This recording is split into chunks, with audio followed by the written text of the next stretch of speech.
everybody, and welcome back to the YouTube channel. Today we are working on dryer venting. So we are getting this basement set up with a washer and dryer. If you've been following the channel with the home improvements, this basement has had a tremendous before and after. The laundry area used to be here where I'm standing. This used to be a wreck of a bathroom. That being said, the bathroom got removed, and during all that, we redid the glass in the window. This went under the porch, and basically the heat and moisture created from the dryer being vented through the window was not great for the wood out on the lower parts of the porch. So we did a lot of rebuilding of that. Watch the upcoming videos of those repairs. They were quite just amazing. It's amazing what you could do with paint and a little bit of wood and nails. So we didn't want to go back through there or out the side, and there's not, with this really thick, heavy, old-fashioned cement block, they're like 24 inches instead of 18, really thick and really big, a lot different than a current cinder block. So venting the dryer started to become an issue. What did we want to do? Did we want to go up and have to cut through the floor joists and out any particular way? It was not going to be ideal. So to go out that way, the air conditioner's already going that way, and you don't want to add a lot of feet of travel for that lint moisture escape. And to go this way, you've got all the copper pipe, the venting for the house as well. So the best solution we thought is what we do at home in our own house. Now they make in home or in basement dryer duct kits. It is basically a cottage cheese container with foil, aluminum, corrugated type, expandable dryer vent tubing. It's the least desirable, and when you have a home inspection, the home inspector generally will tell you that this is not acceptable and that it needs to be hard aluminum, sheet metal doing that. All of these systems that I've looked at use the corrugated. It's basically tin foil over an expanding thing. Great for making a kid's costume, not so much for venting a dryer. So we're gonna make our own today with a 5-gallon bucket. And I've picked up a few other things here. This is a clean out connector. It's got a male-female section. Generally you would put this through the wall or through like these boxes that are made for dryers. A Sharpie and a couple of zip ties. And then I've got to figure out where my husband put the dryer venting. So they make telescoping style, low profile vents so that you can have this right up against the wall and have it come up. That's a really nice way to go also, and I know I have one of those. It allows you less clearance in most cases for venting your dryer, so that it doesn't have to be, you know, like 9-10 inches out from the wall. It's gonna stay flush like this. So I'm gonna locate that and then use that adapter to do the flexible pipe from there to my bucket. So let's show you how to get this started.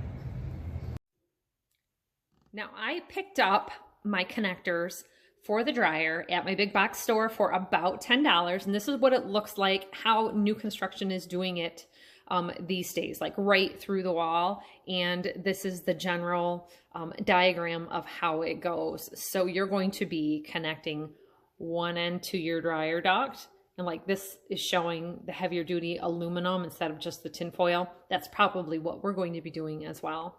And then this collar here that's going to go in the bucket.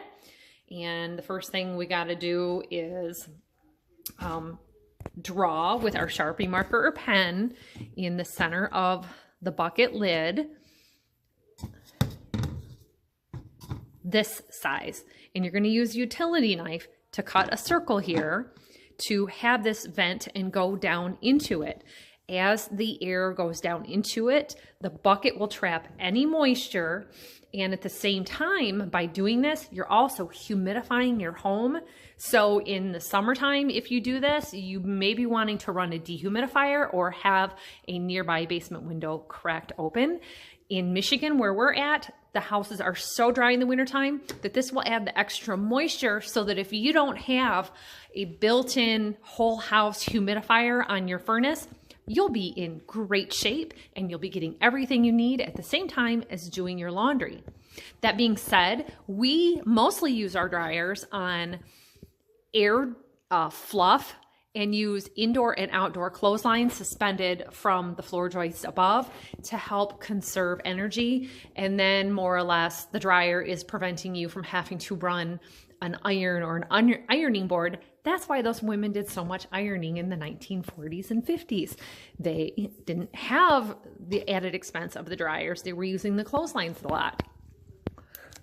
So holding this down, and if you like, you can use these lines on the side and basically connect the dots so that you have it right in the center. That's a nice way to do it. Likewise, we are going to be drilling some holes in our top here. So this is an old maple syrup tubing bucket, so it already had a couple little holes here. That's no problem at all because we're going to want vent holes. The commercial one also had vent holes here on the sides so that the air could come out the sides and out the top. You can choose to do that whichever way you prefer. I have the inclination to only do it through the top because if so much air is being forced down, it's going to want to come back up. And lint can also accumulate in the bucket if you don't use little screens over the holes. So you can be using super glue or contact cement to glue some window screen, or window screen patches work really good. You can even cover the holes with nylon hosiery to be able to easily clean that out. When you have your dryer is actually a metal screen, do it however best you see fit. So I'm just going to continue to keep marking this way, and that is going to just make it so that I don't have my holes so random on the sides. You can cut your holes with a utility knife. I think we're pretty good here on our spacing. You can use a drill bit. So we had just did some new work on doors. So I already had this drill bit out and ready to go. It's about 1.5 inches. Yep. We're gonna just put that there and drill through the lid. Just like so. Get going slow. And I need 2 hands.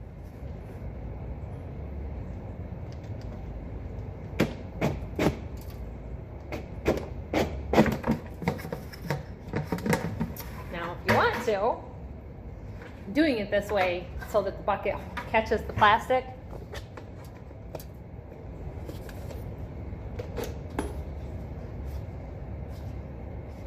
You can simply just start drilling like this, hanging onto it, and drilling. You know what's going to grab. Trying to get that pilot started. The center bit is making a pilot hole or a starter hole for the bigger drill piece to go through. See, it just grabs. Easier facing down. But see, it just cuts out so easily.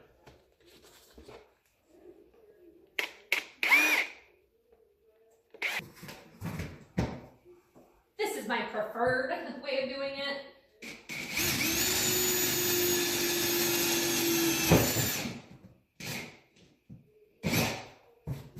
So right now I have 4 holes, and I think that's plenty the way that I have them spaced. I don't want to go overboard and make the top too weak because we're going to be cutting a hole out for this centerpiece. And you can glue this in or use screws to hold it down. It's got the pre-drilled holes for that, however you prefer. And I'm just kind of eyeball centering it. It does not have to be perfect. The collar on the top of this is about 1 inch. So you have that covering up your cut if you don't do a perfect job. But to get you started on doing the best job you can, drill a hole in that center.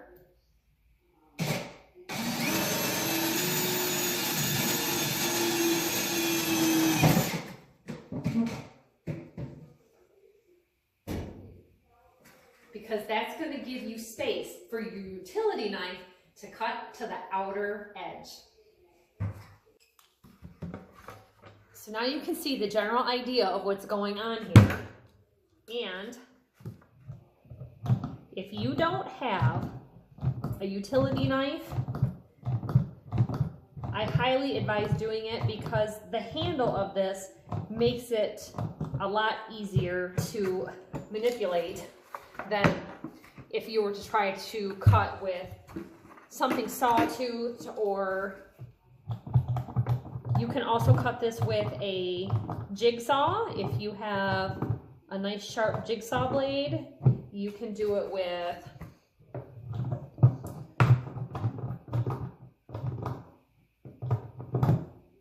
a precise jigsaw blade. You can do it with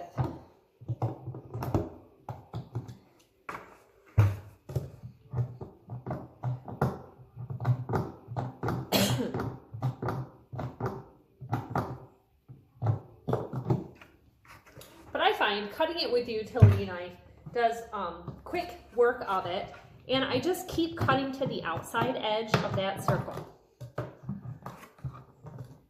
And you can see that plastic is a bit slippery, so keep your hands clear. I have a handheld drywall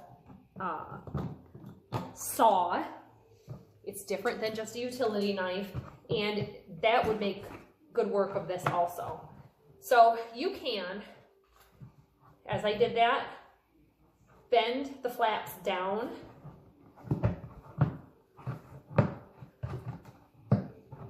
But it's best, see how I did that? So like that circle could go in.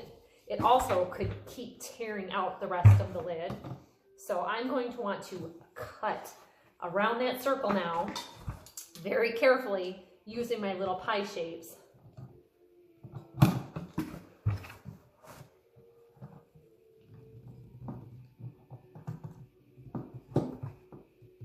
And the advantage, if you've ever carved a pumpkin with these kits, they give you basically a polka dot, dot-to-dot pattern to cut from item to item as you go. So you could get it started using small drill bits as well. But this is probably the hardest part about the entire thing. So I'm going to work on this and I'll show you when I get it cut out. So here you can see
So now we've got it all cut out and ready to receive our collar.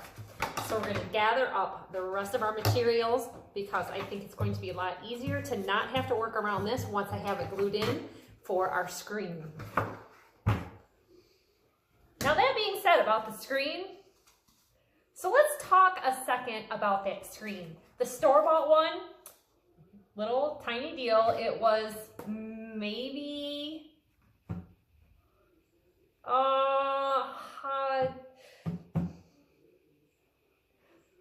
I think the one that I picked up at Home Depot, it was $20 for this little container. It was basically a cottage cheese container with a lid similar to this that fit on the top.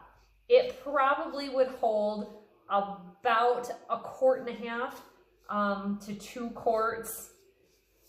I definitely think it was smaller than it would hold a 2-quart capacity. But just to show you quickly, that just fits right in there. So you could even go further out on your lid with these, and you could even put in smaller holes also.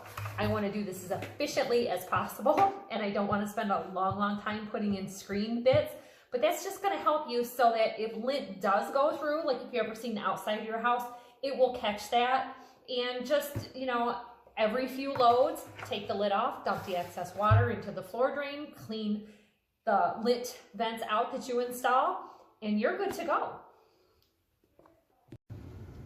Okay, so here I have a 4-inch flexible metal dryer duct, and this is a kit or a transition duct. It comes with 2, we call these muffler clamps in our house. I don't know what you call them. Some people just call them like O-rings, but you can tighten them down. If you want to do it quick and easy, you can also just use zip ties. The kit that I had actually got from Home Depot and took back came with kind of a zip tie, but you could also release it. Once you put on a zip tie, you actually have to cut it.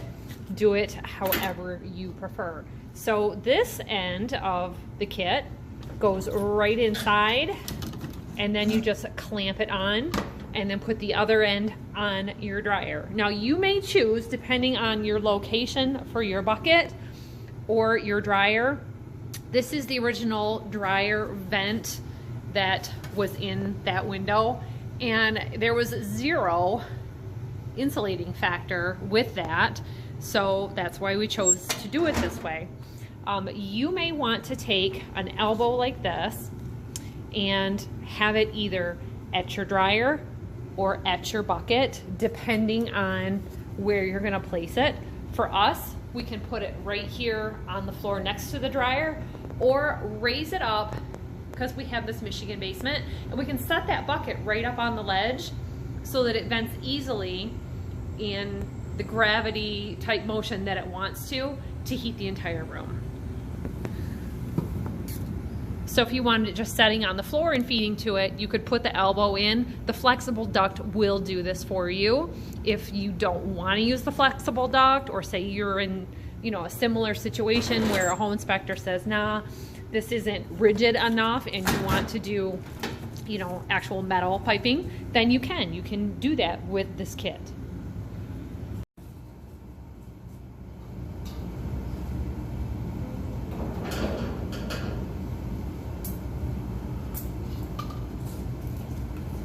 So to get it started, now this has a metal ring going through it, so choose to wear gloves or not, it's up to you. And I'm just getting this started to accept the collar. And you see how that collar's got the little tabs, that helps it stay in the bucket and in your tubing. But you can see it comes out easily. That's why you would use the zip ties or the clamp. So, a little trick about that, put it on first, then you can tighten it right up. If you're real speedy and efficient, you could tighten this up with a socket driver on your drill very quickly. I tend to grab hand tools because it takes less time for me to find it. You just want to make sure that that is nice and straight all the way around.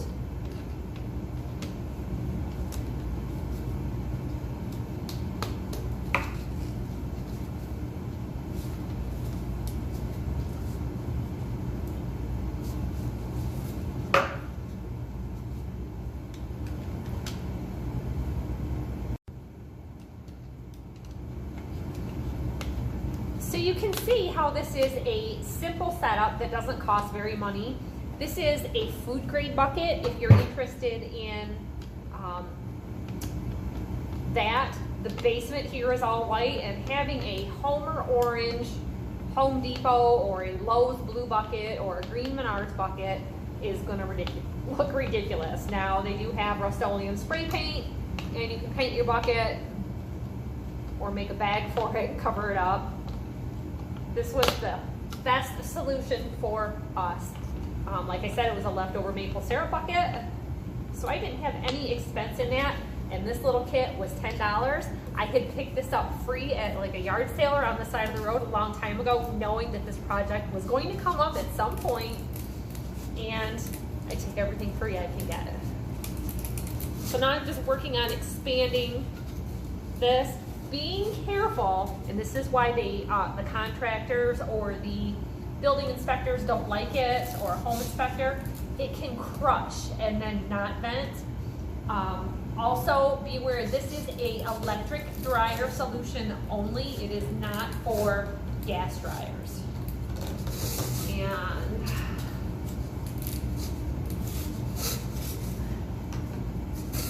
I'm gonna want to go a little bit more.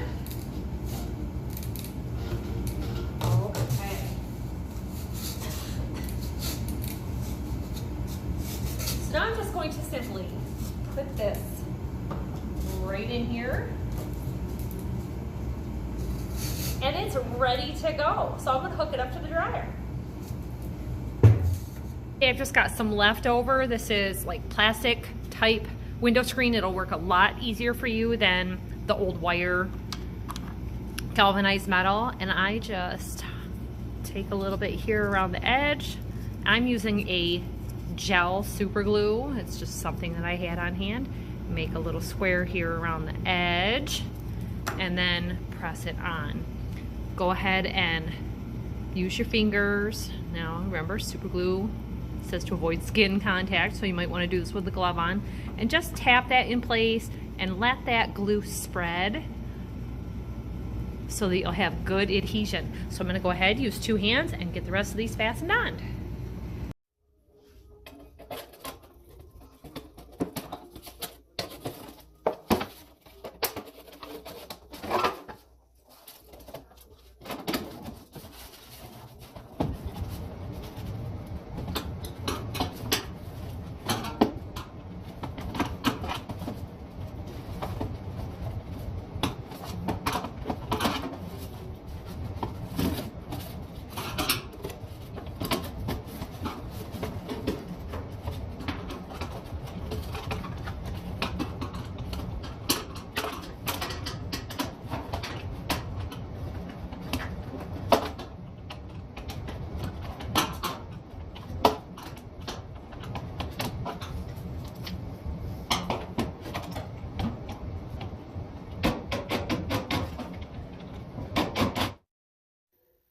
All dry and ready to go back on my bucket.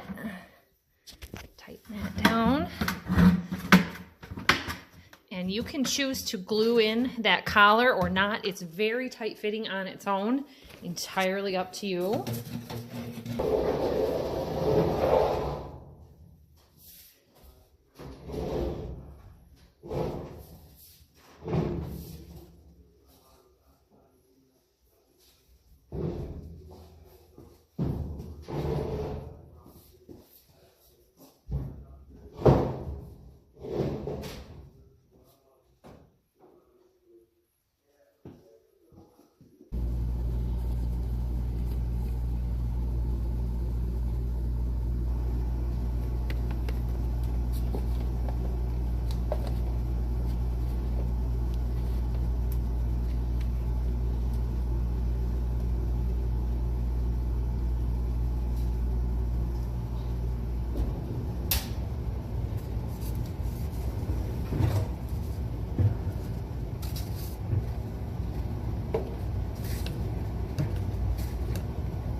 Thank you so much, everybody, for watching and following to the end. Do me one more thing and hit that thumbs up button so that many more people and viewers can see this video and hopefully become new subscribers, possibly like you just did too, and you can see all of these renovations that we have done over time to make this a nice laundry room and basement compared to how it was. Thanks for watching. Bye-bye.